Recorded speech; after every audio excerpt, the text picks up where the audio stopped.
we have teams out today assessing for any other beachfront structures in our coastal communities.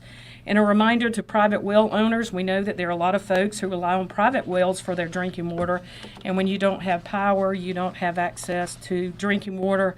We also know that your well could have been impacted by flood waters, and so we just want to encourage you to contact our private well hotline at 1-888-761-5989. Again, that's 1-888-761-5989 for guidance and information about how you can have your well water tested and your well disinfected. In closing, just a reminder about flood water.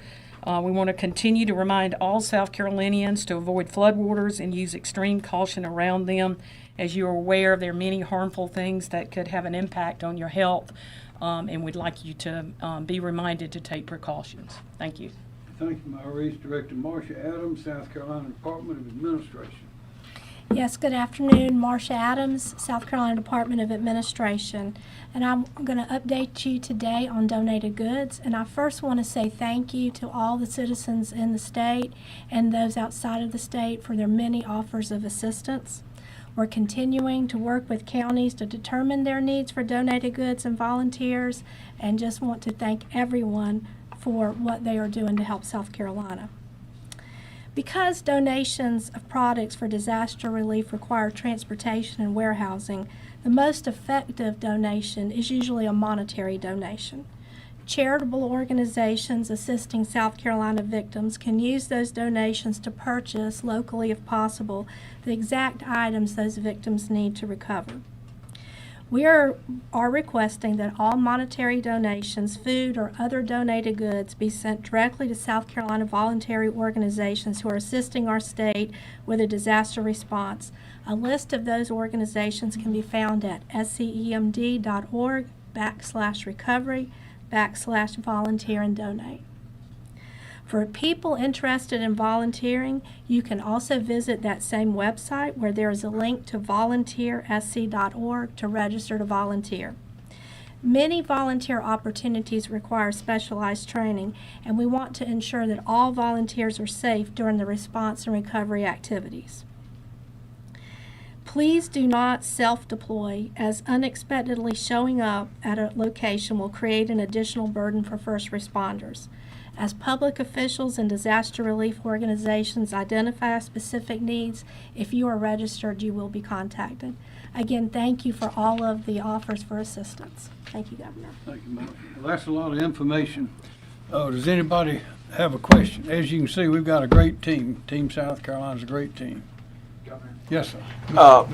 So on Wednesday evening, about 6:50, the National Weather Service in Columbia issued advisory that we're going to get tropical storm winds here in the Midlands, indicating we're going to get some stronger winds further west. But you still didn't do any kind of media briefing ahead of that on Thursday.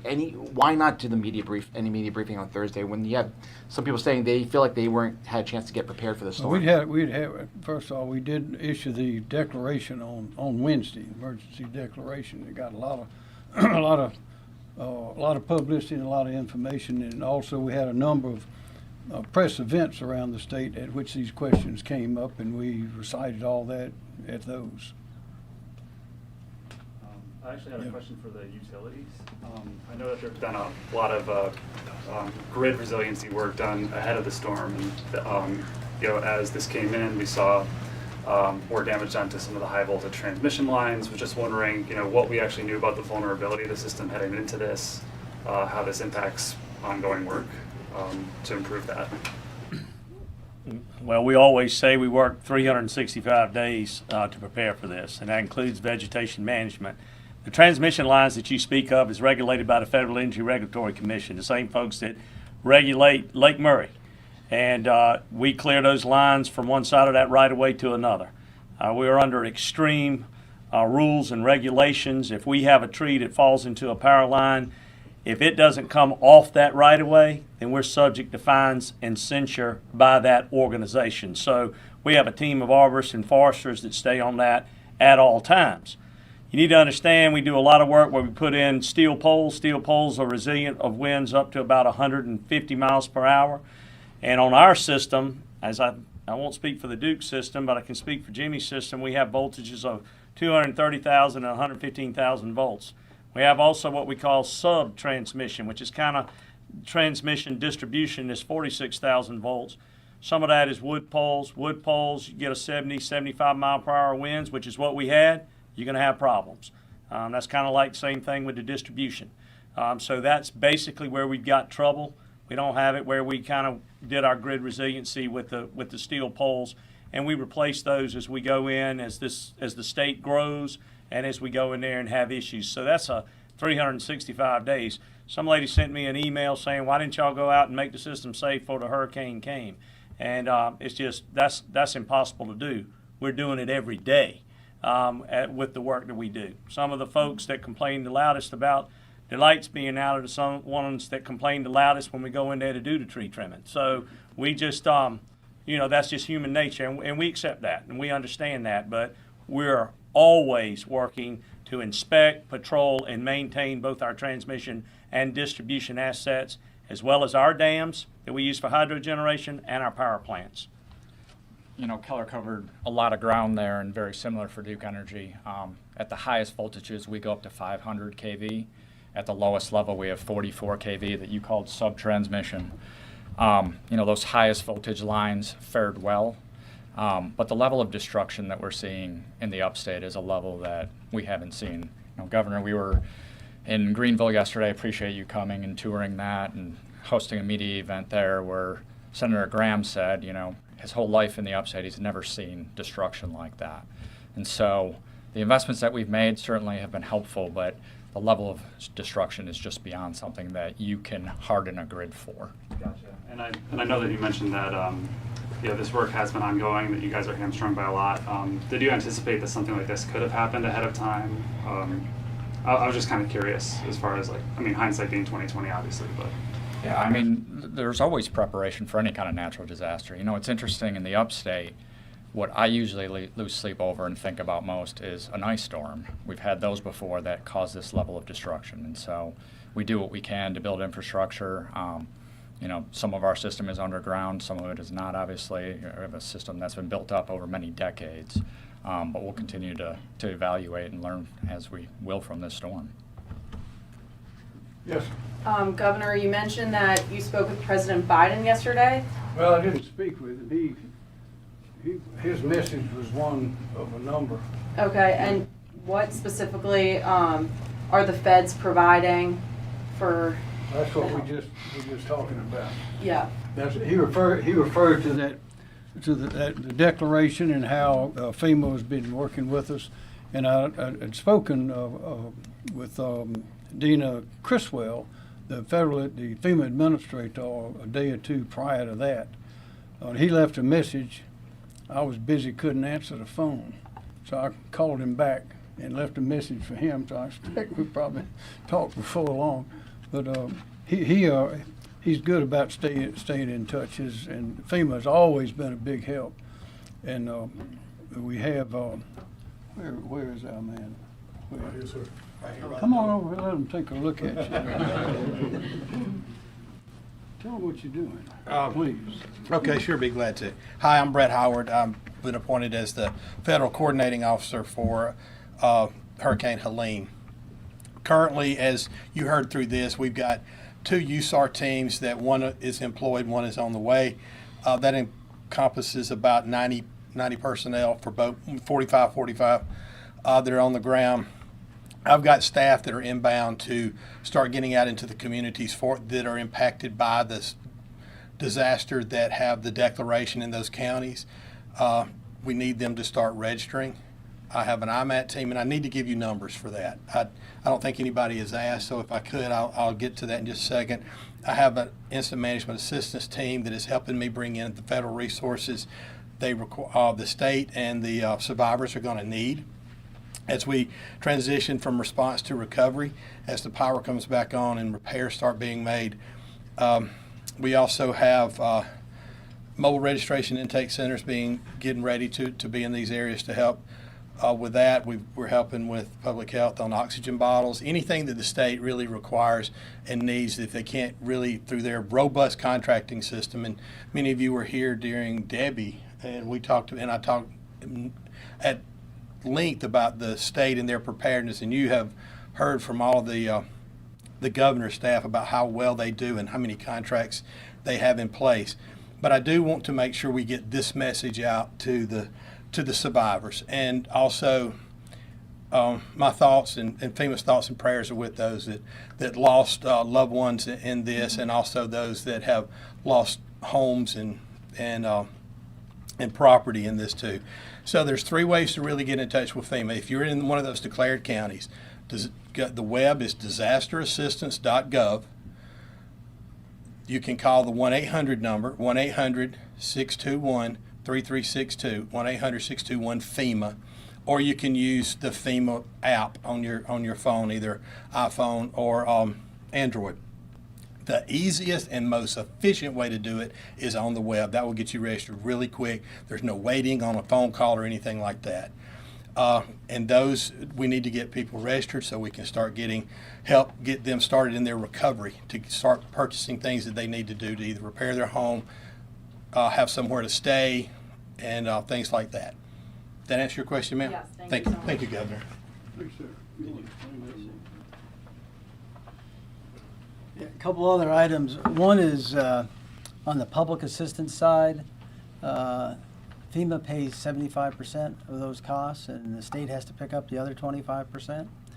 And so it's so important that we have all that documentation from the local level to identify the facility or the damage, and get that documentation in terms of, you know, how much it's going to cost to repair that. That's extremely important on that end of it.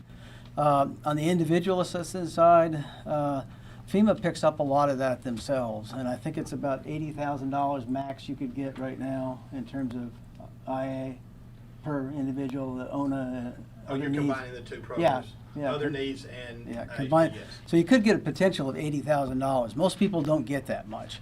Half of it is for basically housing, and the other half is for what they call other needs assistance, and that could be medical bills, repairing or replacing some of your furniture and that sort of thing.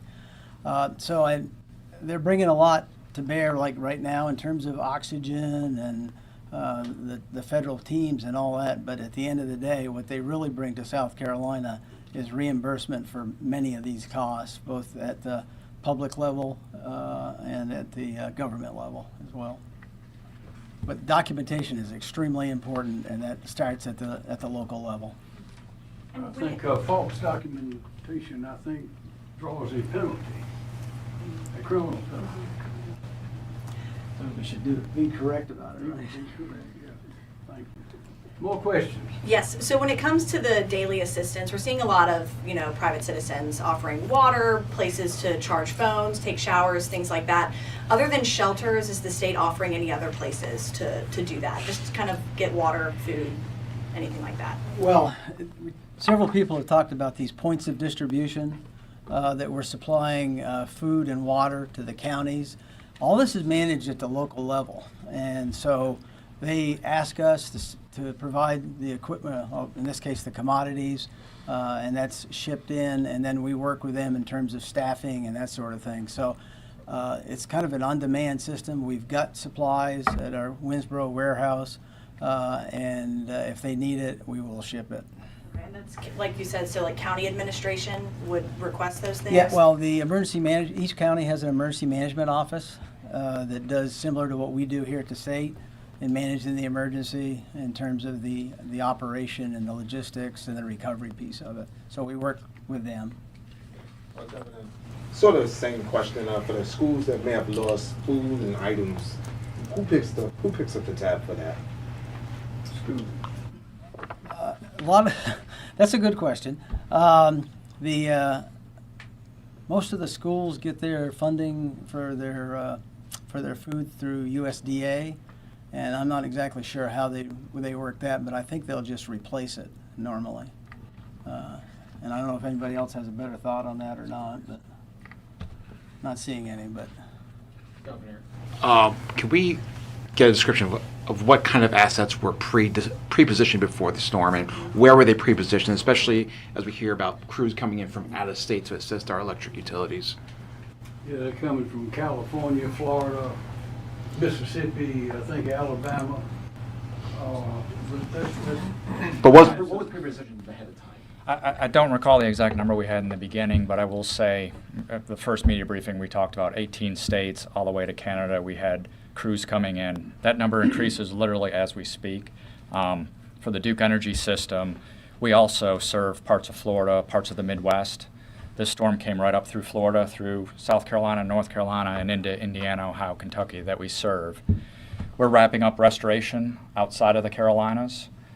Those areas weren't hit with the, I think, Rob, you called it the dirty side of the storm, and didn't face the level of destruction. So we're starting to collapse in and move crews from Florida and the Midwest. So that number will continue to increase. I spoke to the governor on Sunday. That's way back before the storm, way back when it was still supposed to go through Atlanta instead of the eye passing over Augusta. On Monday, we sent a message out to all of our storm coordinators within the company. Let's go ahead, take care of your families at home, and let's get ready to work, because we're probably going to be impacted by this storm in some way. At that time, we said Cat 3 is what we were anticipating. We put our storm team together and had our first call on Wednesday. We went into storm mode and opened up our storm center on Thursday. That's when we start communicating with Mr. Bateman. I had my first call with him the Friday before, when I called him and said, hey, I think this one's coming. I think we're going to have some mutual assistance. And then we put a request in with Southeastern Electric Exchange, just like Duke Energy did, and we asked for resources to come here to the state. There have been a lot of these social rumor lies that we released linemen to go work in Florida, which is absurd. We bring resources here. The problem is because this storm was so large and it was covering Florida, could have gone all the way to Alabama, it didn't know where it was going to go. None of those utilities within close driving proximity were releasing crews, and neither were we, and neither did we. And then once the storm hit, and it was so impactful from Alabama all the way and up into Tennessee, it took a while for these resources to come here. This was an unusual storm. Usually storms come in and hit us direct. They come into the Gulf, go across Florida, and then they impact us as they go up the East Coast. All that energy goes into the Atlantic Ocean and we get the rain. And you've covered those hurricanes. This one was different. It shot right up as a Category 4. It had 350 mile per hour, 350 miles of what it impacted as far as it spreading out. And Tallahassee is 292 miles from Columbia. So here we are. And Aiken's even closer. And Greenville and Spartanburg even closer. And that's why you got the impact that you did. So if I go back to when we started preparing, it was Friday a week for this storm to come. From that regard, we had the resources in place. We had people's minds and hearts trained on what was to come. We started stocking up our material for what was to come. And we put this entire, what the governor refers to as Team South Carolina, in place. And Dominion Energy is just proud to play a small part in all of that, because it works, and it worked in this storm as well. Yeah, I think what you got to keep in mind is we were tracking the storm ahead of time. We had started our coordinations. We had started doing things at DOT in terms of moving equipment, moving personnel. So anticipation of the forecast, we had moved personnel into Pickens County, Anderson, Greenville counties ahead of the storm. We put our crews on 24-hour operations, so they were there. They didn't have to go to the yards and cut their way in. Our crews were cutting their way out, and so they were immediately responding as soon as those 35-mile-an-hour winds came down and started working from there. And then as any storm happens, you've got to be able to adjust to the conditions of what actually happens. And in this case, we had to do that, and that's we've been able to surge because we had those resources prepped and ready to go into the zone. Justin, do you have any sense on when the roads might be cleared? So I think what we're really following is the power companies are kind of the main linchpin in this whole process for us. So one of the big things for us is if it's tangled up in a power line, the trees over there, we got to wait for them to come in, ground it for us. And so we've been working very closely with them. In fact, today, is a good example in the North Augusta area. Dominion and our crews were working hand in glove. We're operating the chainsaws, going from there. So I would say I think as the power company is looking towards the end of the next week, or not next week, this week, I think we'll be following right behind from there. Yes, South Carolina Guards also began to monitor the storm early on. After the governor issued his executive order, we brought on 75 soldiers and high water vehicles, the LMTVs, anticipating this to be initially a water event where we may have the need to send in personnel to rescue people that may have been stranded. Very consistent with what we've done in the past with Tropical Storm Debbie on the coastal region. So we went to that degree to get ready. Immediately after the storm hit, we realized that we had a different storm to contend with. We had already brought in our engineers that are in the headquarters at the 122nd Infantry Battalion in Edgefield immediately began to do what we call immediate response. They had to be able to dig themselves out so they could begin to poise themselves for the missions that they have been conducting now since then. So we leaned ahead, but the storm, as you've already heard, was a lot more impactful than what we had initially anticipated, but it was a planning process based upon what we knew that we enacted upon. Do we have any idea about cell phone towers and how many of those are down, and if that's just power related or if some of these towers need to be rebuilt? Any telecom information here? No, Andrew Bateman, Office of Regulatory Staff. I do not know how many cell phone towers are down. That's something I can look into and get that information to you, though. Marcia Adams, South Carolina Department of Administration. I don't know the number of towers, but I do know the percentage of cell phone outages statewide is 13% today. That's down from 18% yesterday, with the highest concentration of those outages in Abbeville, McCormick, and Lawrence counties. Are we seeing any gas shortages anywhere, and if so, in what counties? Hey, thank you. Andrew Bateman, ORS. We've been in frequent communication with gas suppliers throughout the state. Our contact at Colonial Pipeline tells us that there is not a gas shortage. There are some stations that are out of power currently. I think right now probably a good resource for folks to use would be gasbuddy.com.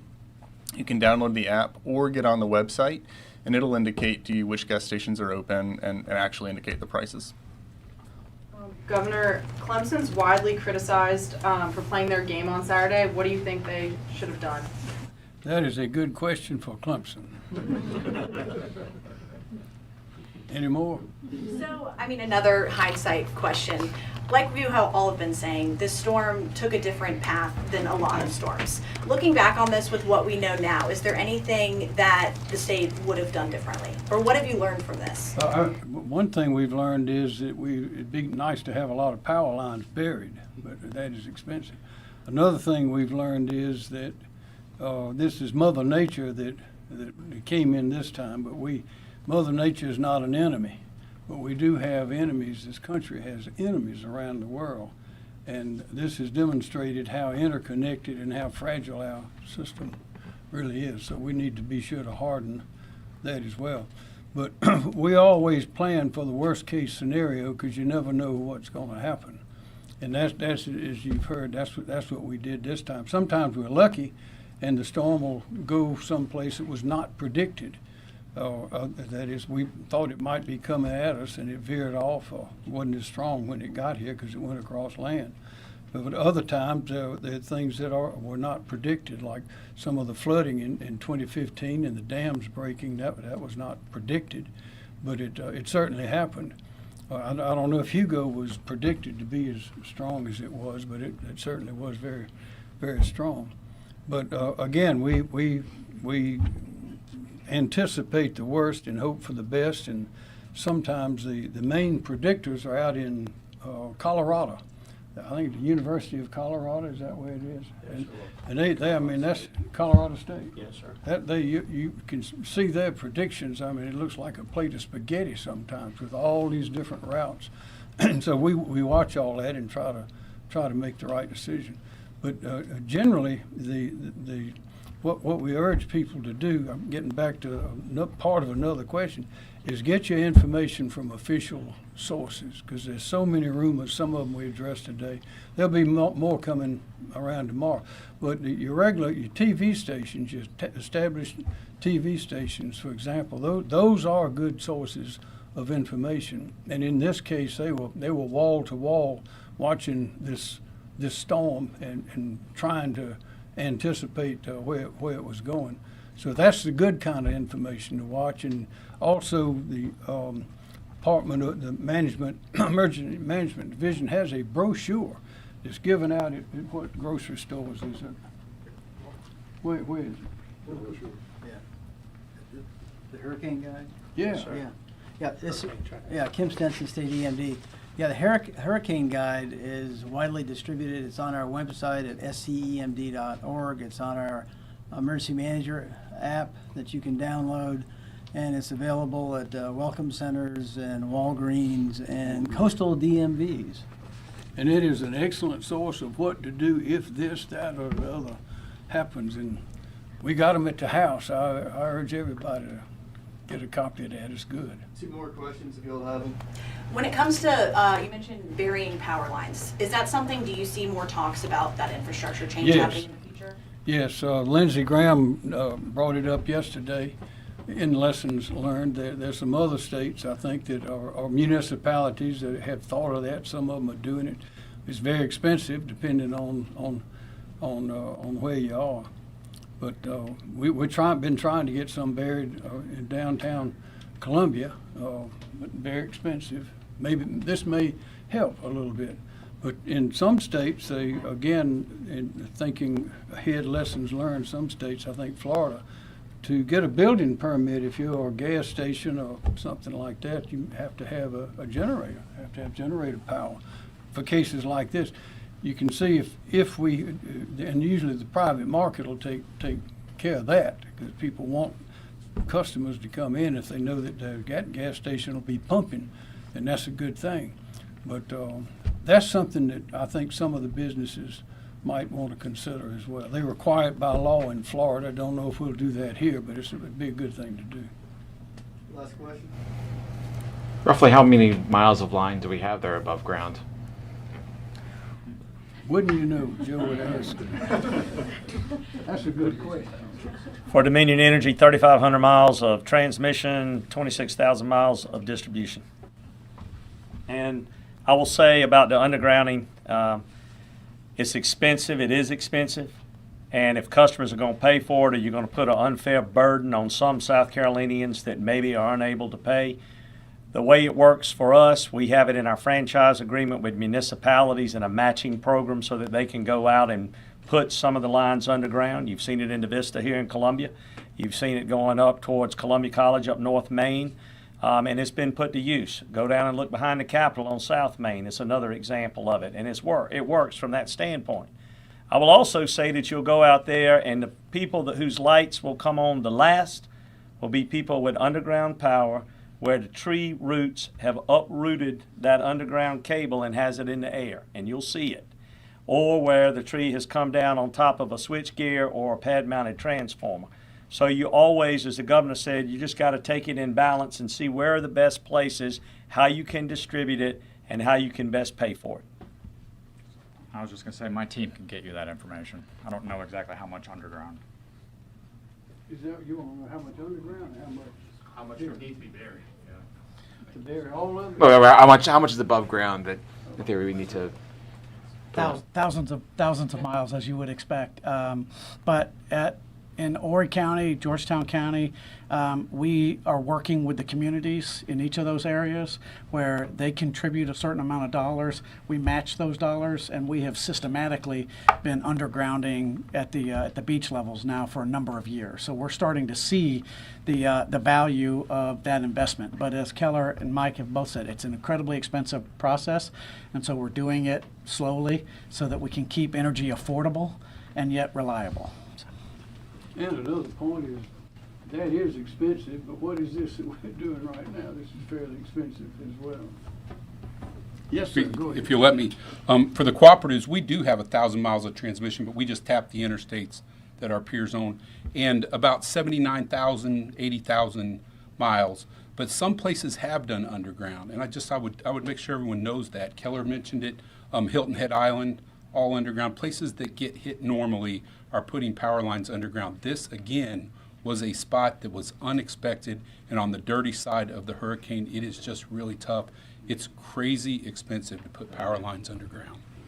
Well, y'all, thank you very much. We're not out of it yet. We have a lot of work. I'd ask you everyone just to be patient and realize that this great team we have is working to get things back humming and do keep your neighbors, friends in your prayers. Thank you.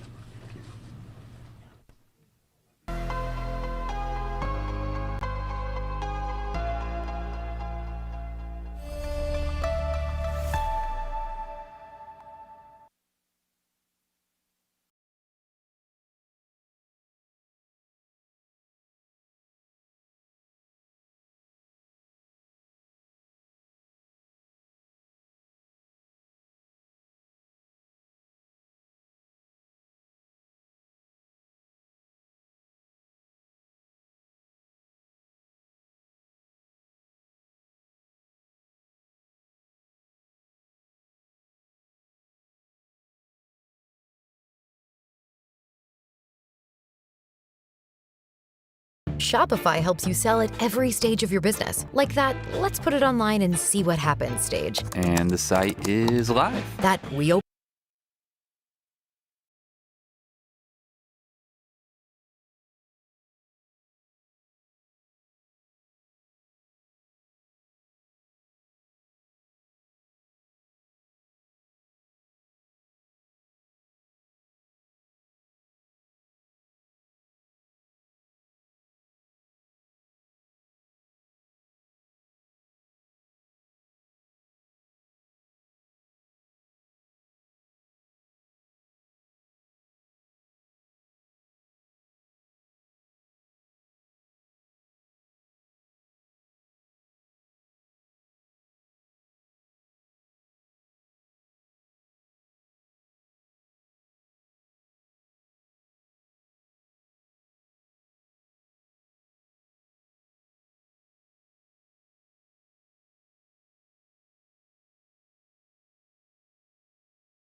Perhaps the hardest hit area in our viewing area is Boone. Matter of fact, this morning I was talking to a business owner who owns a shop right there in the middle of Boone on King Street, and she said it's absolutely devastated at this point. She doesn't know how she's going to come back from it. For more on that angle, how people in Boone are coping, let's turn over to my colleague, WCNC Charlotte's Richard Devane. He's live there with the very latest. Richard.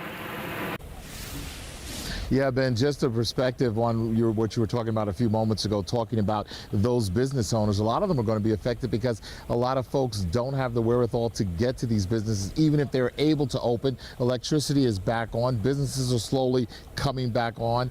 But unfortunately, like the students are out of school. A lot of them have fled the campuses, gone home, elsewhere. So the money is not going to be there. Folks would love to pile their stuff if they've lost anything and jump in their car. But here we are at the Bavarian Village Apartments. A lot of these cars aren't functioning because they were just washed to and fro all around this apartment complex. We've seen cars that were actually smashed into other buildings. Right now, these are items that folks can't salvage. They were inside of the apartments, and those folks are just having to put them out here to the trash. Now, these good folks from Samaritan's Purse out of Boone has actually come out here to help with the cleanup effort, trying to clean this out. We were here all morning watching as folks were getting what they could out of their homes and salvaging what they could. But unfortunately, as you can see, that devastating water and mud and soot just has claimed so much of people's properties. Furniture, their items in their kitchens spoiled because the refrigerators had no power. The folks are just having a tough time of it.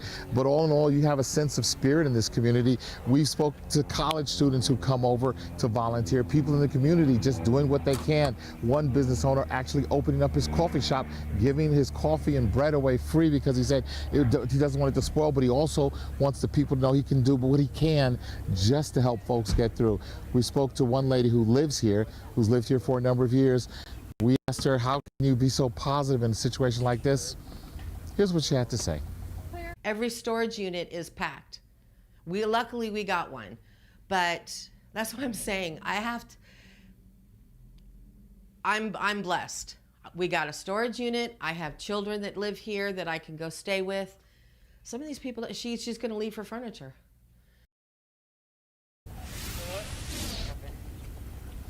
Yeah, and there's some folks who actually lost their furniture. Mary Aparicio also went on to say that she's happy because of the fact that she, like a lot of folks in this community, have one thing, not material, not something that you buy. She said they have the gift of life, so they're given the chance to move on and rebuild and do what they can.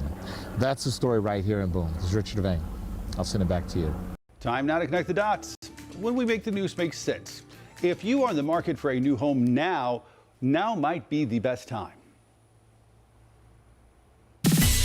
A new report finds the number of homes for sale has nearly tripled in the last 2 years. Let's connect the dots. This year's numbers are the highest we've seen since the pandemic. Right now, more than 900,000 houses are for sale, compared to just 350,000 back in 2022.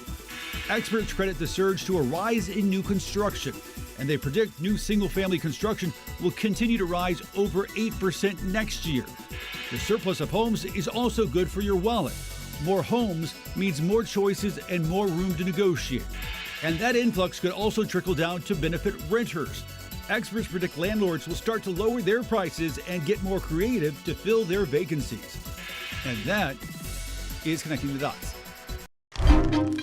WCNC Charlotte is making a difference with your help. When you share your news tips, we go to work. I sent you that email. 15 minutes later, you're responding to me. When a Charlotte woman battling cancer lost her health coverage, we demanded answers. Within hours of WCNC Charlotte asking questions, the agency responsible quickly corrected its mistake. Let us get to work for you. Reach out to news tips at WCNC.com. WCNC Charlotte, news that impacts you. Tonight, a new scam involving threats and personal information is making its way around the internet, and the FBI wants you to know what to do if you're targeted. We found out about it after WCNC Charlotte's Michelle Bowden got a threatening email. She joins us now with what she learned and how the FBI is seeking solutions to put an end to this.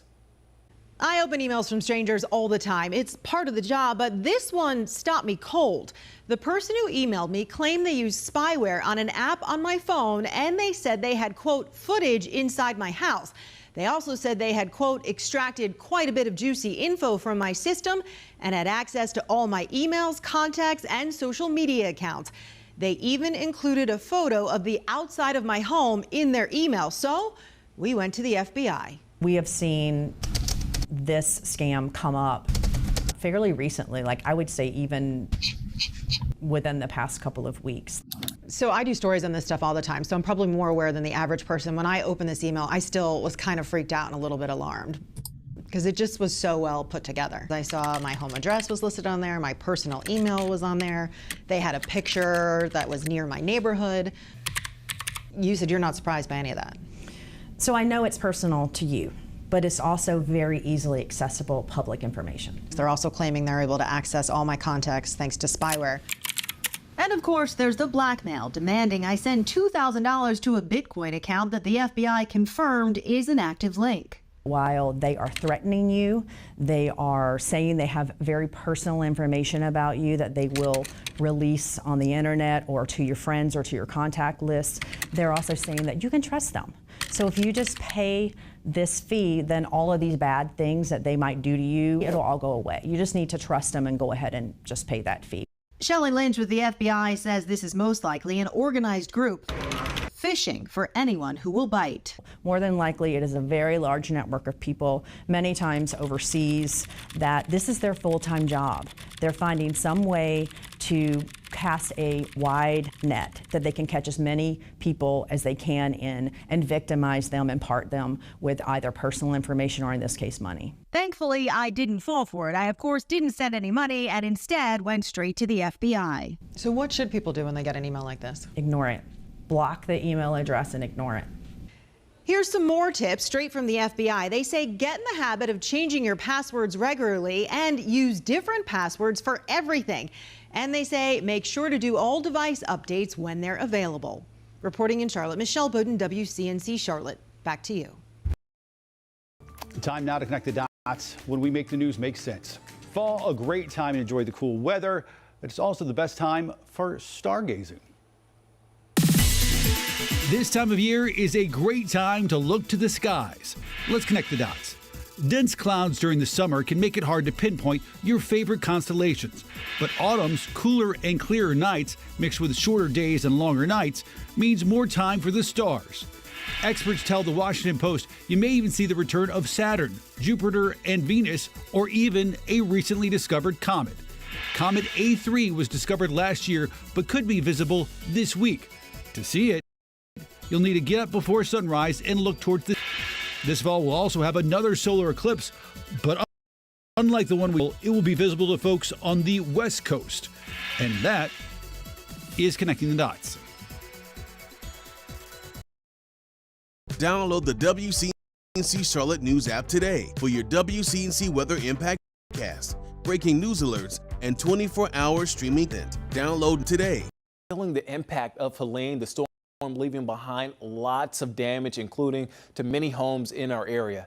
WCNC Charlotte's Tradisha Woodard spoke with a family in Gastonia who say they're lucky to be alive.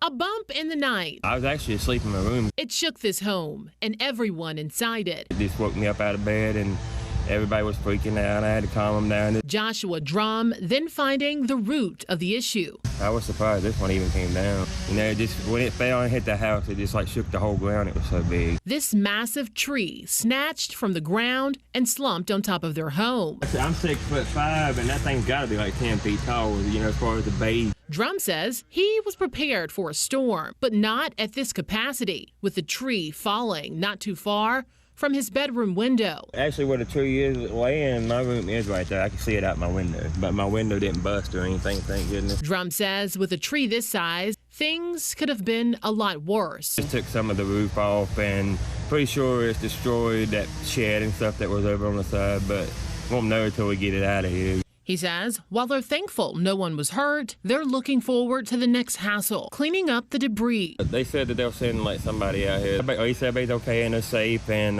they said neighbors are pitching in together, just trying to get, hopefully, the power company to get back out here. Tradisha Woodard, WCNC Charlotte. This is Bloom Studios, part of the new Iron District, which used to be Charlotte Pipe and Foundry. Inside, you can actually see Earth from Earth. This awesome exhibit is called Gaia. It's Earth seen in a whole new way. This is a sculpture of the Earth, and it's all made out of NASA data. So it allows the public to see the Earth as almost as though they're floating in space like an astronaut. Luke Jerem is the artist who created Gaia, a name from Greek mythology meaning the personification of Earth. The idea is to sort of inspire people to think about the environment and how we need to protect the planet, but also to sort of uplift people's senses and give people a new perspective on the world. Unlike the moon, which has been visible for millions of years, Earth has been seen in its entirety only once, and that was from the Apollo 17 moon mission back in 1972. If you were to look at the moon would have to be, yeah, sort of maybe 200 yards that way for the right scale. But yeah, it will give you a sense of that. And there's going to be all sorts of amazing events taking place underneath this sculpture over the coming weeks. Gaia provides us the chance to see our planet in 3 dimensions. And with the proper angle, you can hold the whole world in your hands or look in awe at our fragile planet. It's amazing when you see it. You just realize how big Africa is. I mean, it's absolutely colossal. And also you notice that there are some angles when you see this artwork that you just can't see any land mass at all. The Pacific Ocean is massive. So this will give people a new perspective on our planet. The Gaia experience is like you're an astronaut looking down at Earth. Larry Sprinkle at Bloom Studios, back to you. Well, it's just hard to believe when you see the images coming out of these areas in the Carolinas. I was in upstate South Carolina over the weekend, and on Saturday, no gas between Spartanburg and Gastonia. It's terrible. There were people, I got gas in Gastonia, and at the service station I was at, there were probably 50 cars. Wow. And I was talking to some people, and they were filling up their gas cans. Had come all the way from Kings Mountain in that area to get gas. Yeah, that's a devastating situation. Luckily, at the moment, things are calm here when we say big prayers and do our best to help all those people in need across the Southeast, especially folks here in the Carolinas. Fair weather clouds out there in Monroe. What a great shot there from our Mr. Sparky Carolina Camera Network. Fair weather cumulus clouds in Monroe and Rock Hill, looking at Cannabis and also out at the Charlotte Motor Speedway. So no issues out there. Temperatures low 80s. River levels starting to remain elevated in some spots. Many starting to finally recede. A few showers across the region today with the fair weather clouds after the moment. Along the stationary boundary, we're starting to see a few showers develop. Had a little bit of active weather earlier today, but no storms, light rain showers. Not expecting stormy weather over the next 24 hours. Dry air moves in, a big expanse of high pressure back to the west, and that is good news. At the moment, we do have some active weather, some light to moderate rainfall over there between Asheboro and Southern Pines, and a few showers approaching the North Carolina mountains. Everything basically moving off to the northeast, a line of showers over the mountains of Tennessee, but these are not heavy rain showers. They're not storms, and that is good news considering what happened. Futurecast we take through the afternoon. You can see some heavy rain approaching Raleigh and Southern Pines. That's around 4 o'clock. In our area, there may be some showers over towards Morganton, over towards the Asheville area. Unfortunately, don't need more rain there. And then we get to about 7 this evening. We have a line of showers stretching from Rock Hill over towards Gastonia up to Salisbury and the Charlotte metro area. Some heavier precipitation, Morganton and Taylorsville. That's all the way up through about 8, 9, 10 o'clock tonight. Then we see a break in the shower activity. And so I would say today we have a coverage of maybe about 30%. Temperature-wise, 75 degrees up in Statesville, 79 at Lancaster, South Carolina, Boone 67, and reverse the numbers, we're 76 degrees right here in the Queen City under those fair weather clouds. Hour-by-hour forecast right around 80 degrees. We'll say low 80s for high temperatures today with a few areas of light rainfall in the upper 70s around 6 o'clock this evening with partly cloudy skies. We'll take a look at long-range futurecast. Watching the Gulf of Mexico, there's a potentially developing storm system very similar to Helene, but this time this storm system more than likely will stay away from us and make most of its impact as we into Florida. But a lot of things could change between now and Saturday as we head into the upcoming weekend. Rainfall chances over the next several days. Today some isolated showers, and for the most part we're dry weather all the way into the upcoming weekend as we check that Guy Roofing 7-day forecast. Low 80s across the region today. It'll be about 80 tomorrow, 82 on Wednesday. Thursday afternoon staying in the low 80s. And if you could take Friday off into the weekend, that's going to be pretty close to perfect. Friday afternoon, we're 81 degrees near 80 on Saturday. And check out Sunday afternoon. You're talking about some really fall temperatures. We're going to be in the mid 70s by Sunday, and it looks like it stays in the 70s all of next week. Sarah? Weather impacts everything. Stay prepared with WCNC Charlotte's Weather Impact Team. That is one ominous looking storm. Chief Meteorologist Brad Panovich and the entire Weather Impact Team delivers the wind. Sunday and Wednesday are going to feel the hottest. The impact. Winds 60 miles an hour. And what you need to stay safe and weather aware. To the interior room, away from those outside walls and windows. Stay aware of weather that impacts you by downloading the WCNC News app now.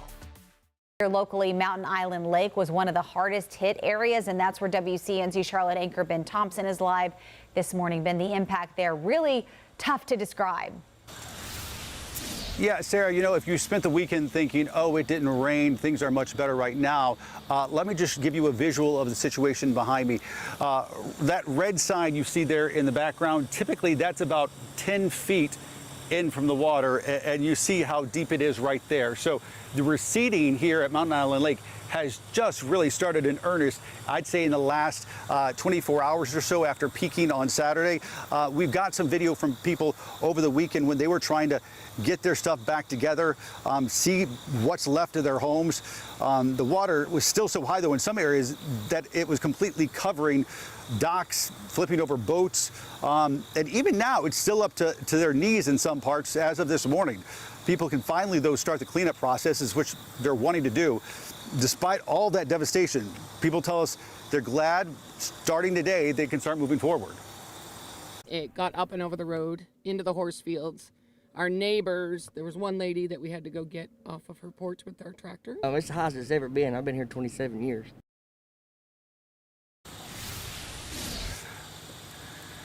A sense of that sense of community here in the Carolinas, of people helping each other, helping their neighbors, and also a sense of gratitude here along Mountain Island Lake because they know, and a lot of people know, that the situation up, say, around Asheville and Boone is just absolutely atrocious. That said, people here still have a long way to go. Over on Riverside Drive, just across where I'm standing, still a lot of damage there. That whole area still blocked off as of this morning. Sarah.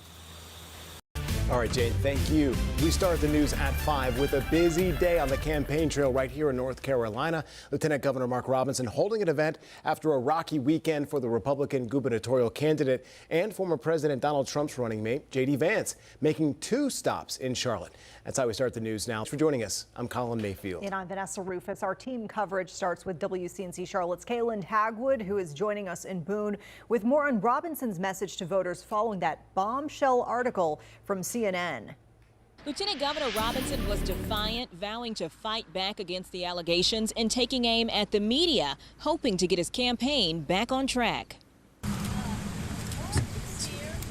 Lieutenant Governor Mark Robinson back on the campaign trail Monday after bombshell allegations threw his candidacy for governor into question. I want to know what he has to say, and that's the main reason that I came out here today. And I came in time so I could get a good seat. At a meet and greet with supporters in rural Watauga County, Robinson remained defiant, denying making any of the racist or explicit comments outlined in the CNN report, and telling reporters he'd be willing to sue to clear his name.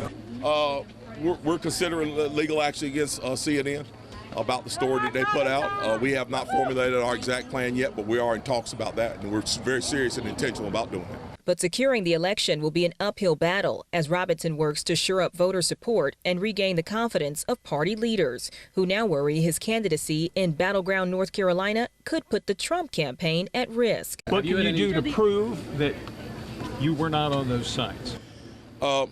Again, we're not going to fight that out here because that's what CNN wants us to do. While crime is spiraling out of control, you folks want to focus on tabloid trash, and quite frankly, I am sick of it. And every time I get in front of you, I'm going to cut you off and tell you you need to refocus. I asked Lieutenant Governor how he plans to move his campaign forward after several key staffers left. He says that, in his words, applications for replacements are pouring in. Reporting in Boone, Kaylin Hagwood, WCNC Charlotte. Question everything and verify with WCNC Charlotte. Taking questions, seeking experts for the answers, and sharing the knowledge to distinguish fact from fiction. With this breaking news, we're seeing a lot of claims on social media. No question left unanswered. Police say this is true. All 4 of those shootings are connected. Clearing up the confusion and bringing the truth into focus. WCNC Charlotte is guiding the way.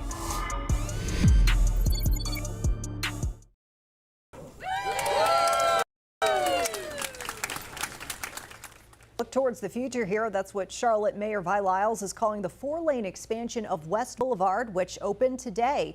City leaders partnered with Crescent Communities at a ribbon cutting, explaining that this is just the beginning. Absolutely is. The area will be filled with apartments, single-family homes, affordable housing. There'll be other features too. WCNC Charlotte's Austin Walker is in West Charlotte with details. Now, what looks like is just trees will soon transform into thousands of houses and affordable housing options from hotels and even retail space. Mayor Vi Lyles calling this an opportunity, and the city is now shaking hands with the future.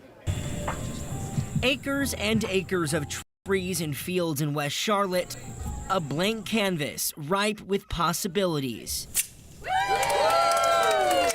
An artist about to start their work of transformation. It's really going to be, I think, one of the special places to live. The city of Charlotte partnering with Crescent Communities developing the River District, a design fixed with 5,000 homes, millions of square feet of retail space, and hundreds of hotel rooms. They're going to put water down here. But a selling point for Councilwoman Tijuana Brown. I'm always thinking about everybody in my district. The opportunity for anyone to call this place home.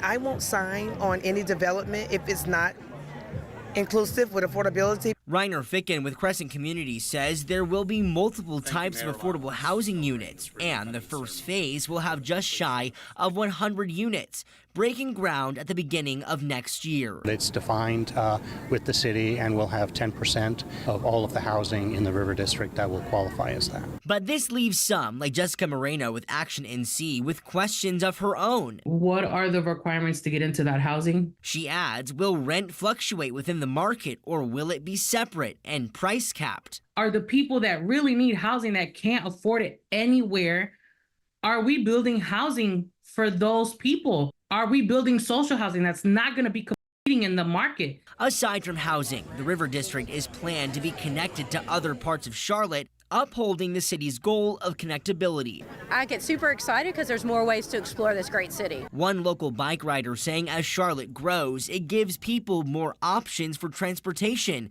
a sentiment echoed by Mayor Vi Lyles. It's great for the environment, it's great for the people in order to get outside. This neighborhood will be an example, I think, for microtransit to take place. Ground broken Tuesday on Phase 1 means this blank canvas soon will become a work of art. Now, as for that timeline, all said and done, Crescent Community says everything should be finished in about 12 to 13 years. For now, in West Charlotte, Austin Walker, WCNC Charlotte.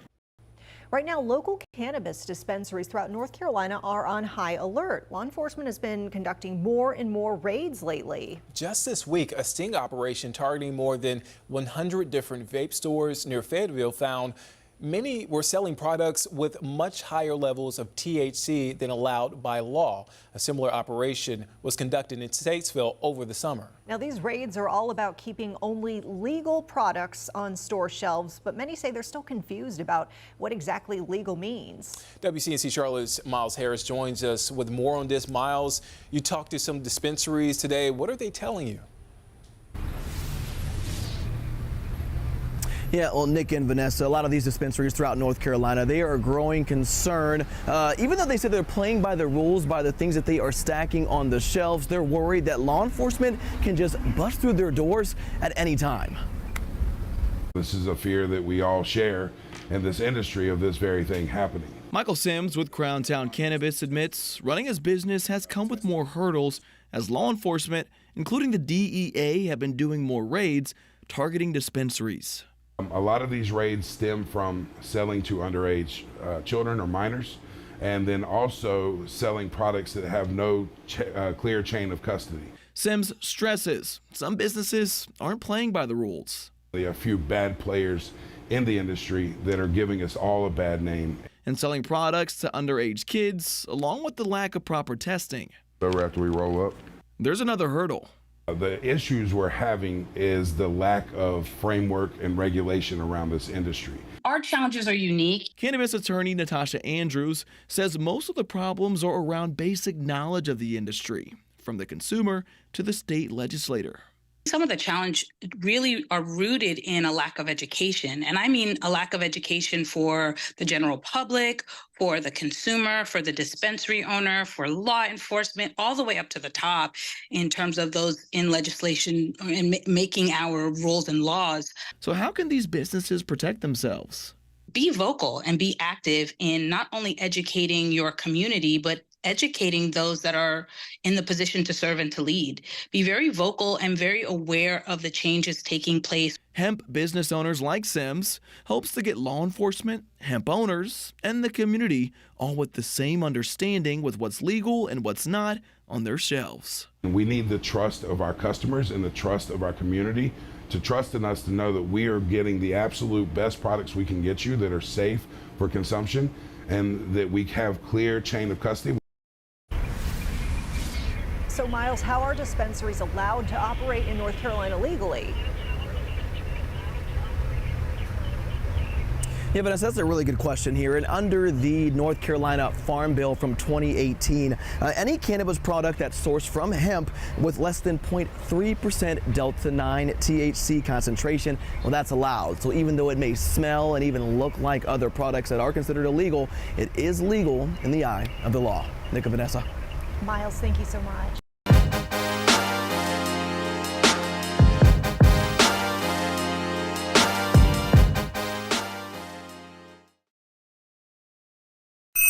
Wake up to the news that matters most with meteorologist and traffic reporter Chris Mulcahy. And we're all clear. We're keeping you smarter, safer, and on time. Start your day the Mulcahy way. See the difference. 4:30 to 7 on WCNC Charlotte.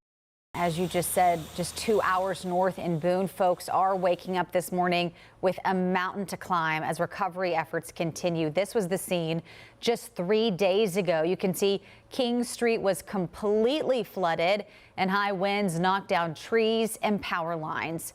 WCNC Charlotte's Richard Devane joins us live from Boone this morning. And Richard, the recovery there is going to be a long and challenging process. Yeah, that's absolutely correct, Sarah. But good morning to you. Good Monday morning, everyone. The recovery has begun. Friday, power was restored to much of this area of Boone that I'm standing in, particularly App State. The power was restored. Water went out a little bit later, but that's back on. But students, a lot of them here, of those 18,000 students who attend App State, they've started to head home because there's no class this week, so they're doing e-learning, many of them fleeing if they were able to. But one of the places that a lot of students like to come to is this place called Legends. I'm standing at the back of it, but I want you to see why nobody's going to be going there anytime soon. That large crater is just one of the many spots that have been hit by Helene. That's remaining, that big crater there in the middle of the road, just one of the many areas that there's been damage that's visible. Now, as we look at video, we can tell you that some of the students we spoke to this morning, actually some of the few students who are still here in the town of Boone, walking around taking pictures, understanding the devastation that they witnessed just last Friday. They were just, you know what? Here's what they had to say. Cars going down the drain, people losing buildings, people losing, items. Walmart got flooded, and those sources are good, not only for college students but also local community who don't really have another place to go. It was complete devastation with this flooding. I mean, we're advised to go home, but some people can't even do that because bridges and roads home are completely destroyed and wiped out due to the flooding. Yeah. those students went through it, they say, but right now things are getting better, but they're walking around, they're seeing the damage that is left behind. One of the students says that at times like this, he's witnessed this in the past. The first student you heard from, he says, but people are resilient. At a time like this, they come together to help each other. And he says that's what he's seen here in Boone, and he's sure it's happening in other places as well. That's the story in Boone right now. Sarah, we'll send it back to you. All right, Richard, thank you. Right now, North Carolina is one of the top 10 states in manufacturing in the United States, with more than 8,400 companies employing almost 549,000 people. Well, one of those companies is right here in the Charlotte area. WCNC Charlotte's Larry Sprinkle shows us how they're also helping grow the pipeline of workers. Groninger USA, you may not know the name, but great things are happening right here, especially with their apprenticeship program. Groninger is one of the leading manufacturers of special machines for the pharmaceutical, consumer healthcare, and cosmetics industry.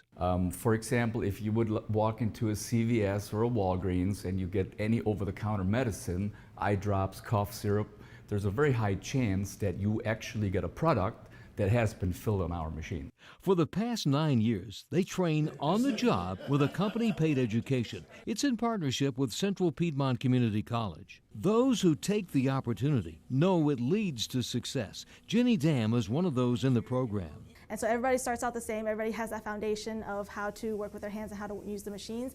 And then after that, I was able to then specialize in the actual engineering tasks. Thomas Ray is the apprenticeship lead for the company. Once those students train for about a year on those basic things, then they move forward and begin to go out with the journey workers on the floor. Dario Allen became interested when he was a student at Olympic High School and has been with Groninger for over 2 years. Any day I could be doing anything. I could be laser engraving, I could be machining, I could be putting something together, or I could be working with people I've never met from overseas. So it's never the same thing any day at work. A lot of people thought that apprenticeships were a thing of the past, but at Groninger, they're happening right now. Larry Sprinkle, WCNC Charlotte. WCNC Impact Team delivers when weather will change, what impacts to expect, what you need to stay safe. To the interior room. Stay aware of weather that impacts you by downloading the WCNC News app now. A Charlotte entrepreneur is seeking solutions tonight by creating a space for overall wellness. Moulin Bouge, a Black woman-owned business, is located within the city's corridors of opportunity. It's not only prioritizing self-care, but giving other entrepreneurs a shot at success. From a young age, Crystal J had the entrepreneurial drive. I was kind of doing that in high school. I was a kitchen beautician. A drive that led the New York native to initially move to Charlotte in 2007. So I was selling a lot on eBay. And then I was like, okay, I'm just going to move. I have a plan. I'm just going to move and I'm going to figure it out. I'm a risk taker. And opening a shoe store in Concord. And years later, a studio in Noda as a licensed esthetician. But she says she had her sights set on much more. So I kind of was like, I want to help other entrepreneurs and see them through. Which leads us here to this building along West Sugar Creek Road. Crystal turning this more than 5,700 square foot space into not just a hub for entrepreneurs. In this, I get to work with so many different entrepreneurs and be able to sit down with them and talk them through different processes. But a one-stop shop for self-care. If you feel good, you look good. Moulin Bouge offers services like massage therapy, fitness classes, saunas, and even mental health services. Coming into a space like this and people know you're going to see a therapist is regular. It's not something that you have to hide. While Moulin Bouge is still in its infancy, Crystal says she already has the drive to expand one day. You know, it's like family. And WCNC Charlotte is always looking to highlight how our community is tackling local problems. Let us know what you're seeing in your neighborhood. Email us at newstips@wcnc.com. Weather impacts everything. Stay prepared with WCNC Charlotte's Weather Impact Team. That is one ominous looking storm. Meteorologist Brad Panovich and the entire weather impact team deliver the wind. Sunday and Wednesday are going to feel the hottest. The impact. Winds 60 miles an hour. And what you need to stay safe and weather aware. To the interior room, away from those outside walls. Windows. Stay aware of weather that impacts you by downloading WCNC News app now. Well, it's just hard to believe when you see the images coming out of these areas in the Carolinas. I was in upstate South Carolina over the weekend, and on Saturday, no gas between Spartanburg and Gastonia. It's terrible. There were people, I got gas in Gastonia, and at the service station I was at, there were probably 50 cars. Wow. And I was talking to some people, and they were filling up their gas cans. Had come all the way from Kings Mountain in that area to get gas. Yeah, that's a devastating situation. Luckily, at the moment, calm here when we say big prayers and do our best to help all those people in need across the Southeast, especially folks here in the Carolinas. Fair weather clouds out there in Monroe. What a great shot there from our Mr. Sparky Carolina Camera Network. Fair weather cumulus clouds in Monroe and Rock Hill, looking at Cannabis and also out at the Charlotte Motor Speedway. So no issues out there. Temperatures low 80s. River levels starting to remain elevated in some spots. Many starting to finally recede. A few showers across the region today with the fair weather clouds after the moment. Along the stationary boundary, we're starting to see a few showers develop. Had a little bit of active weather earlier today, but no storms, light rain showers. Not expecting stormy weather over the next 24 hours. Dry air moves in, a big expanse of high pressure back to the west, and that is good news. At the moment, we do have some active weather, some light to moderate rainfall over there between Asheboro and Southern Pines, and a few showers approaching the North Carolina mountains. Everything basically moving off to the northeast, a line of showers over the mountains of Tennessee, but these are not heavy rain showers. They're not storms, and that is good news considering what happened. Futurecast we take through the afternoon. You can see some heavy rain approaching Raleigh and Southern Pines. That's around 4 o'clock. In our area, there may be some showers over towards Morganton, over towards the Asheville area. Unfortunately, they don't need more rain there. And then we get to about 7 this evening. We have a line of showers stretching from Rock Hill over towards Gastonia up to Salisbury and the Charlotte metro area. Some heavier precipitation, Morganton and Taylorsville. That's all the way up through about 8, 9, 10 o'clock tonight. Then we see a break in the shower activity. And so I would say today we have a coverage of maybe about 30%. Temperature-wise, 75 degrees up in Statesville, 79 at Lancaster, South Carolina, Boone 67, and reverse the numbers, we're 76 degrees right here in the Queen City under those fair weather clouds. Hour-by-hour forecast right around 80 degrees. We'll say low 80s for high temperatures today with a few areas of light rainfall in the upper 70s around 6 o'clock this evening with partly cloudy skies.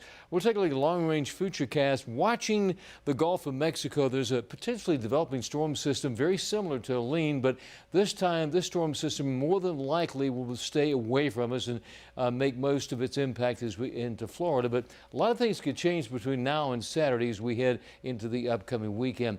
Rainfall chances over the next several days. Today some isolated showers, and for the most part we're dry weather all the way into the upcoming weekend as we check that Guy Roofing 7-day forecast. Low 80s across the region today. It'll be about 80 tomorrow, 82 on Wednesday.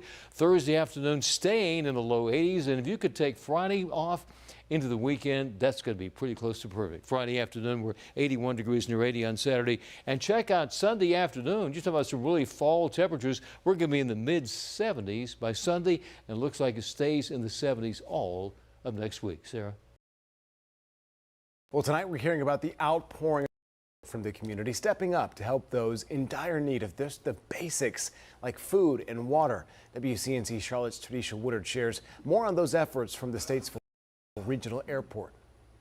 Well, dozens of families in the Statesville community showing their support to families impacted by Helene, many of them waiting in line for hours with hopes of making a difference. Helene leaving many families destruction, devastation, and darkness. But this Statesville community, thank you guys so much, coming together to strike a beam of light. It's a way to do something. It's a way for us to start helping our communities. They needed some drops, some places that people could start dropping things off. So we just volunteered. The extra help makes it easy for people like Jennifer to also donate. I wanted to do anything I could to help. Diapers and formula, Toilet paper, water. So many people want to do something, but we can't go. There's no way to go right now, so this is what we can do. Their donations will eventually end up here at the Statesville Regional Airport. It's where many others also waited in line for hours to contribute. And then all of a sudden we were 3 wide with cars coming in where our checkpoint was, all the way wrapped around and going back out again. The donations were delivered by trailers, trucks, and planes flown by volunteer pilots. 5.06. With each plane loaded up by the pound. We divvied it up in 50-pound increments. They say as more donations continue to pour in, thank you, so will the sound of planes slicing through the air. A sign of hope for people who need it the most. We're not done with you guys. We're not done. Now, community leaders say they've received so much support today, and they're hoping to receive even more support tomorrow. They say doors will be open from 8 a.m. to 4 p.m., so anyone who'd like to make a donation can simply come to the Statesville Regional Airport to do so. Reporting for WCNC Charlotte, I'm Tradisha Woodard. Time now to connect the dots. When we make the news since, well, folks, it is officially fall. And while many of you may be getting rid of carved pumpkins, maybe watch the leaves turn, summer mosquitoes, they're going to stick around a little bit longer. Summer may be over, but mosquito season is not. Let's connect the dots. August and September are typically peak months for mosquitoes. They're also the most likely times to get a mosquito-borne illness. That's because mosquitoes have had time to grow and transmit more viruses. Typically, the spread of mosquito-borne illnesses declines in October when the temperature goes down. But with global warming causing longer summers, mosquitoes have more time to breed. In the last 50 years, mosquito season in North Carolina extended almost an entire month. Experts recommend making sure you don't have a lot of standing water around your property, because that's where mosquitoes like to live and breed. And that is Connecting the Dots. When severe weather impacts the Carolinas, you can help us tell the story. Our radar helps to keep you weather aware, along with images.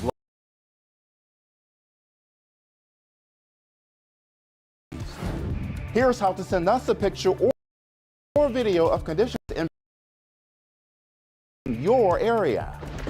Make sure you're in a safe spot. Take a picture or video, then send it to the Near Me feature on our WCNC News app. Your image could be part of our weather impact coverage.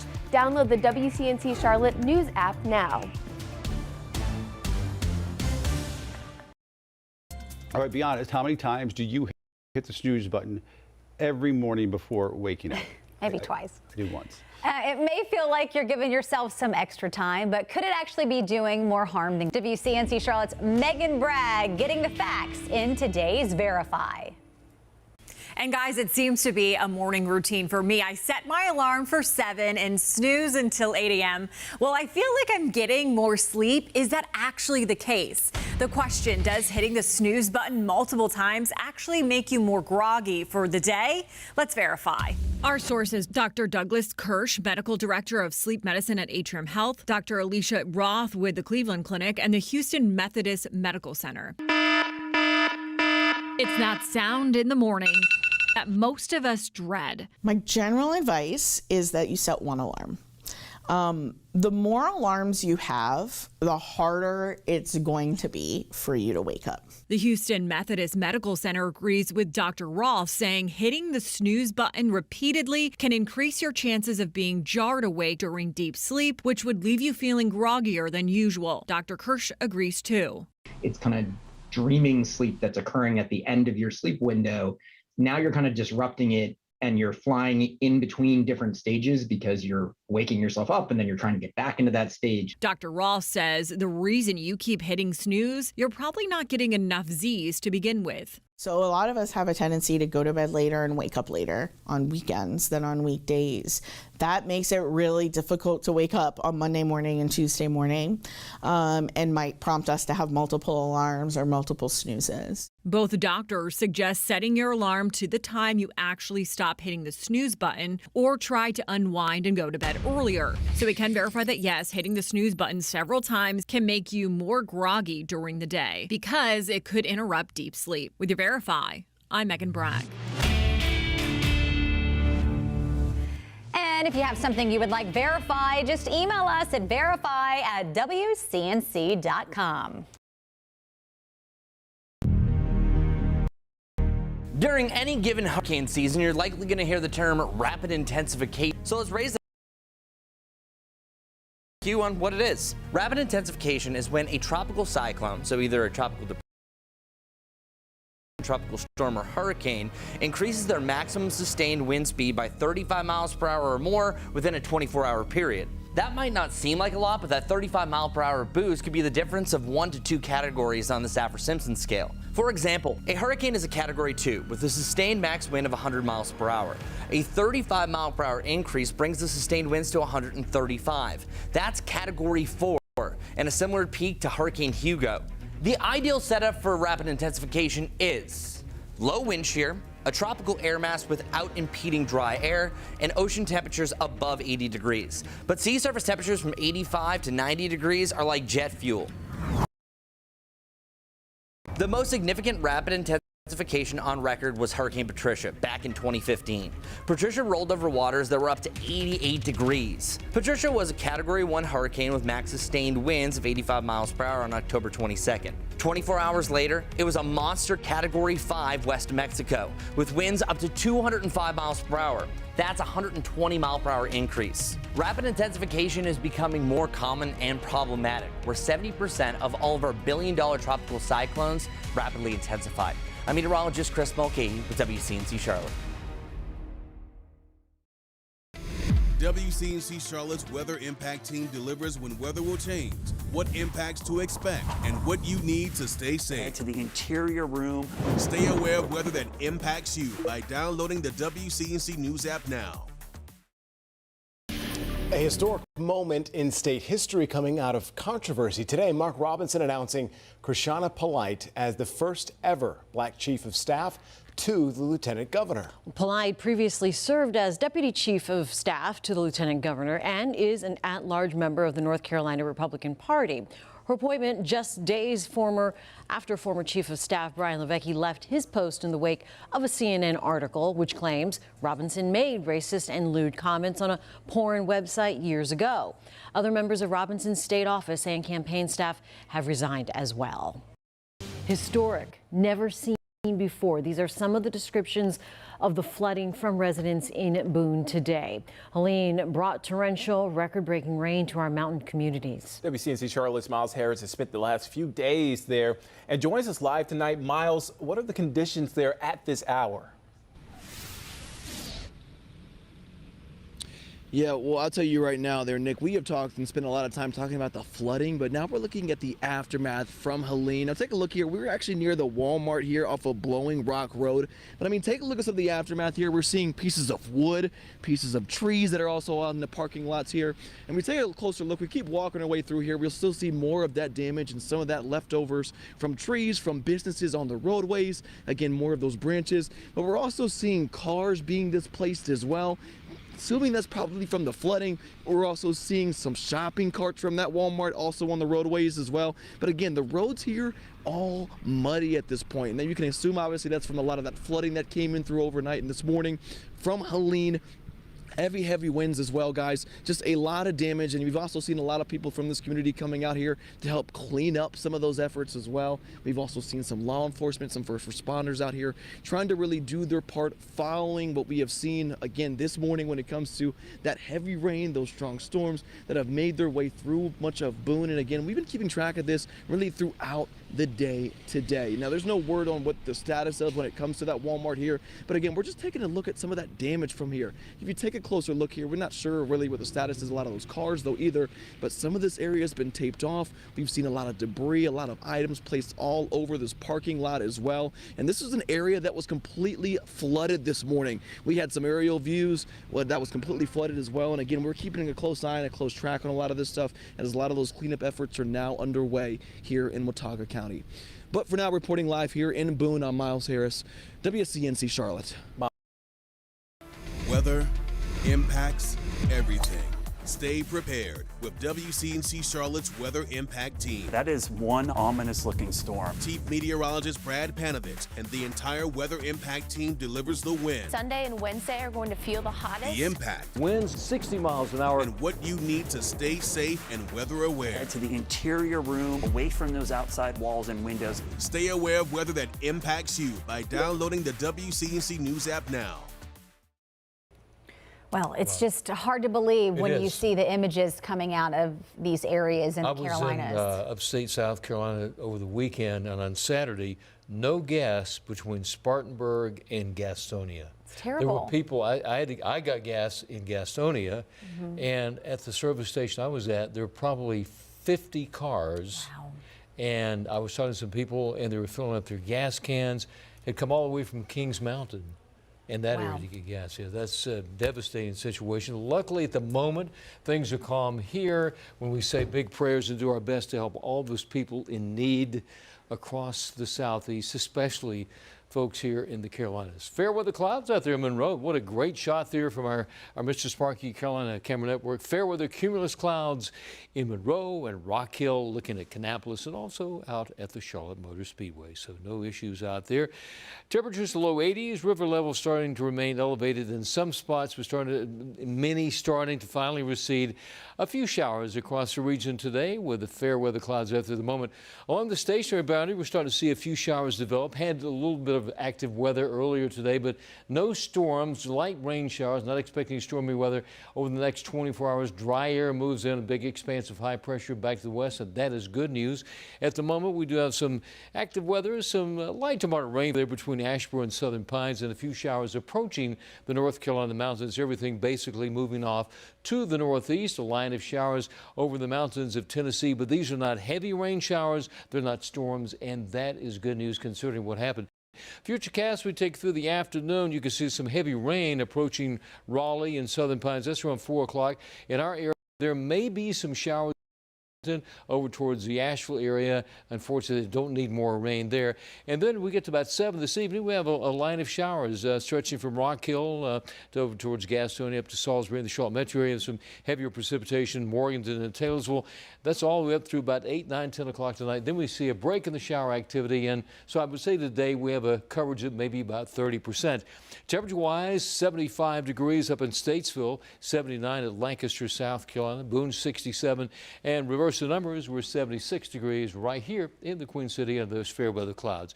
Hour by hour forecast right around 80 degrees. We'll say low 80s for high temperatures today with a few areas of light rainfall in the upper 70s around 6 o'clock this evening with partly cloudy skies.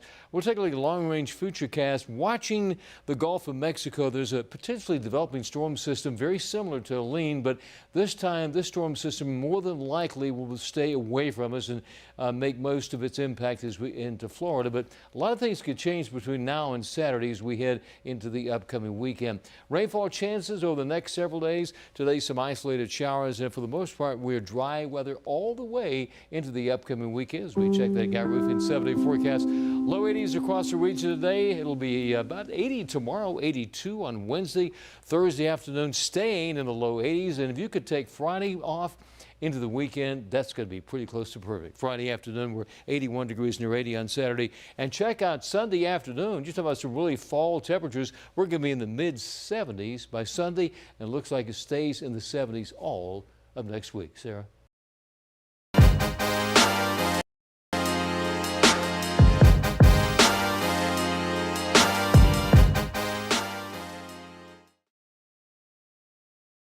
And first tonight on WCNC Charlotte, we have a new look at Helene's impact on our high country. Take a look. This is showing a home in Boone completely ripped apart. You could see fallen trees here. And this is just one of so many heart-wrenching stories across the state tonight, with many in the mountains going without electricity and even physical access to the outside world. Congressman Chuck Edwards, who represents the Asheville area, says there is no established timeline for for power to be restored, and every county in that western district is in need of food and water. And now the crunch is on to get critical supplies to those areas that took the biggest hit. WCNC Charlotte anchor Nick Sturdivant caught up as National Guard soldiers and airmen were staging in Hickory for a look at those frontline efforts. We're in downtown Lenore, where in the past few hours the power just came back on. Now, earlier this evening, we were in Hickory, where crews are staging, working to get much needed supplies to those heavily impacted by Helene. There's a sense of pride among the people who gathered here at Hickory Regional Airport Saturday evening. Just know that these guys right here, they're the best, so help is coming. Looking on as helicopters and small planes were loaded up with supplies to help those in need further west.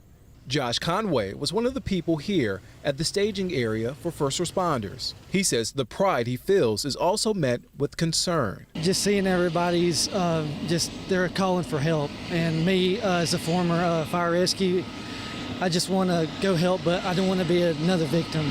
Conway says he has more than a dozen family members stuck in McDowell County.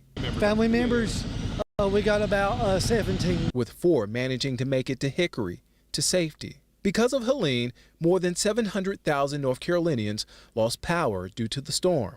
The North Carolina Department of Transportation issuing a do not drive message for Western North Carolina, with hundreds of roads closed across Western North Carolina. While there's a scramble to alleviate the issues there, Conway says he's encouraged by all the help and support so far. That's just how North Carolina is. We all want to help each other, and we're North Carolina strong, and that's how we're going to be. Now, back here in Caldwell County, officials here are urging folks to stay off 321, headed towards the northern part of the county into Watauga County, to give crews and first responders enough room to work. Reporting for WCNC Charlotte, I'm Nick. As we've mentioned, Republican Vice Presidential nominee J.D. Vance is speaking at 2 locations today.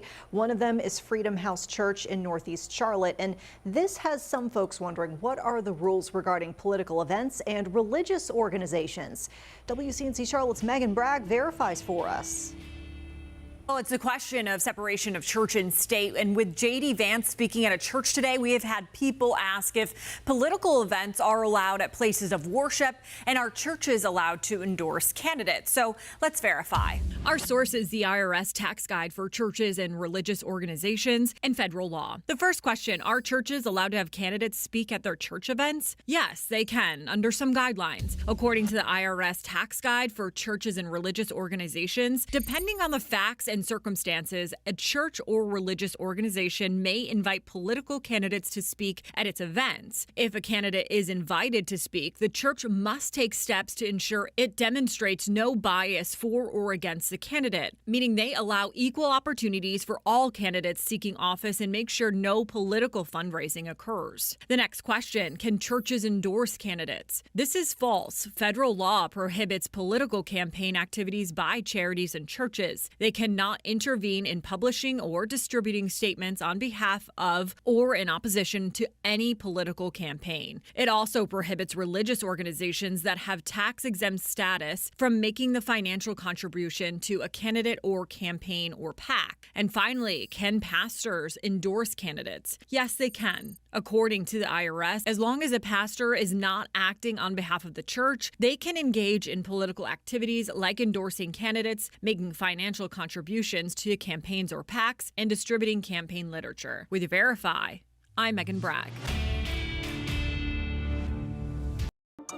Question everything and verify with WCNC Charlotte. Taking questions, seeking experts for the answers, and sharing the knowledge to distinguish fact from fiction. WCNC Charlotte is guiding the way. We'll see you in a bit. The school year coming with anxiety, especially after all of the school threats across our area in the first month back. And tonight, mental health experts are sounding off on the heightened anxiety. Yeah, the spotlight on mental health has really intensified since the pandemic, but it's now a crisis as there is more demand out there than there is supply of mental health experts. As they sound the alarm here, therapists from around here and also across the nation are seeking solutions. They're seeing these things in a more adult form, and so sometimes they are taking it that way. So that's why there's more self-harm. ThriveWorks social worker Adina Godet explaining that there's a cry for help out there from not just Carolina schools, but our nation's students for more mental health support. Sometimes the parents' anxiety can become the kids' anxiety. And so I definitely think therapy is good to kind of teach them to separate it as well, whether it's emotional or mental. ThriveWorks research shows that child therapy demand has soared by nearly double digits, with children under 10 as the fastest growing age group where help is needed. This segment is growing 5 times faster than children ages 11 to 17. It comes as North Carolina has a shortage of child psychiatrists and therapists. You know, the 10 and under, 12 and under, those are the kiddos that we have the biggest problem if they are needing hospitalization. Mental health expert Dr. Dean Beckloff tells me it comes down to a shortage in the industry. Like many other places in our economy, demand is just outpacing the supply of who's out there. There is more awareness now of what the needs are. Dr. Beckloff adds adolescents and teens are dealing with the weight of increased violence in schools, academics, and social lives, along with social media that can really promote a strenuous environment. There's too many suicides. There's too many homicides. What can this society do in order to, promote the kind of mental health that our kids need? Now, based on reports from the American Academy of Child and Adolescent Psychiatry, for every 100,000 children in the United States, there are 14 mental health experts available to treat them. With 1 in 5 kids needing mental health support, at least 3 times as many more health experts are needed right now. Mecklenburg County leaders now discussing a proposal to build more express lanes on I-77. It's a plan that's been in the works for a decade, at least at this point. Over the past year, though, financial advisors have been trying to figure out how to make this project happen. And now they say there's only one solution here. WCNC Charlotte's Julia Kaufman is joining us live outside the Government Center. So, Julia, what's the solution that they came up with? Well, NCDOT says the state simply can't afford this project. So if Charlotte wants express lanes from Uptown to South Carolina, it's going to have to partner with a private developer. But many local leaders are against that.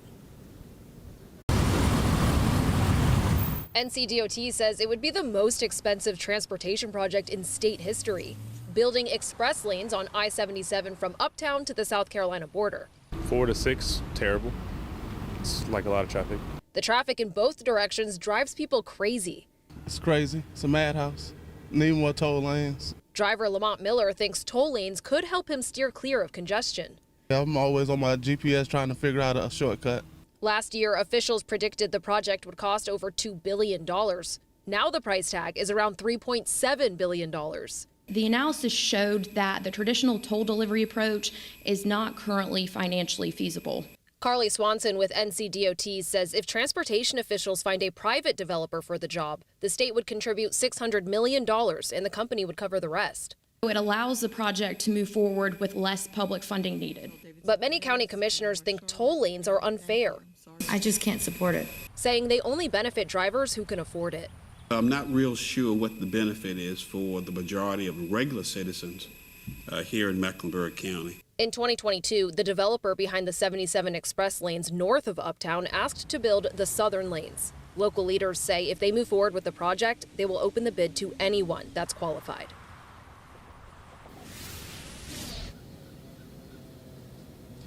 The decision on whether to move forward with the express lane proposal is ultimately up to the Charlotte Regional Transportation Planning Authority, and their board is set to vote next month. For now, we're live in Uptown. Julia Kaufman, WCNC Charlotte. Julia, thank you so much. WCNC Charlotte's weather impact team delivers when weather will change, what impacts to expect, and what you need to stay safe. To the interior room. Stay aware of weather that impacts you by downloading the WCNC News app now. Well, right now, Union County law enforcement officers are looking for the people involved in a series of car break-ins. Over 24 cars broken into. The agency says in every case, Unlocked doors help the thieves get in. And another huge concern here, guns left in these cars were stolen. WCNC Charlotte's Jesse Pierre is in Indian Trail tonight. On average, a gun is stolen from a car every 9 minutes in the United States, and that's according to Everytown, a gun safety advocacy group. And the biggest message from Union County Sheriff's Office is to not leave any valuables in your car, especially guns, so they don't end up in the hands of criminals. Keeping guns out of the wrong hands. These firearms were stolen by criminals and will now be used by other criminals. Union County Sheriff's Office investigating after 25 cars were broken into at the Brandon Oaks subdivision in the early morning hours Tuesday. Lieutenant James May says there was no forced entry.